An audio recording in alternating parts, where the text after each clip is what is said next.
ముఖ్యంగా అన్ని దానాల కంటే అన్నదానం అనే వాళ్ళు ముందు.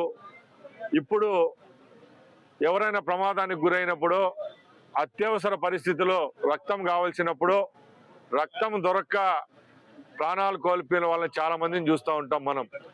అది అధిగమించాలంటే ఈరోజు ప్రతి ఒక్క రక్త నిధిలో రక్తం యొక్క కేంద్రాల్లో ముందే రక్తాన్ని పొందుపరుచుకోవడం జరగాలి.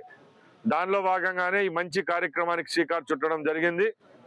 ఈరోజు నేను ప్రతి ఒక్కరిని కోరుకుంటున్నా, రండి రక్తదాతల కండి ప్రాణాలు పోయండి అని తెలియజేసుకుంటున్నా. అలాగే తెలుగుదేశం పార్టీ తరఫున నేను ఒకటే చెప్తున్నా, రాబోయే కాలంలో కూడా రాయచోటికి నియోజకవర్గానికి సంబంధించి రక్తదానానికి సంబంధించి అయితేనే రేపు పేద ప్రజలకు మంచి జరిగే విధంగా ఏ కార్యక్రమాలు చేపట్టాలో దాని అంతటికీ మీ యొక్క సహాయ సహకారాలు ఉండాలి. అలాగే ఈరోజు ఈ పుట్టినరోజు కార్యక్రమానికి విచ్చేస్తున్న తెలుగుదేశం పార్టీ కార్యకర్తలందరికీ విందు భోజనాలు కూడా ఏర్పాటు చేయడం జరిగింది. అందరూ ఇక్కడికి విచ్చేసి ఈ కార్యక్రమాన్ని జయప్రదం చేయవలసిందిగా కోరుకుంటూ సెలవు తీసుకుంటున్నా.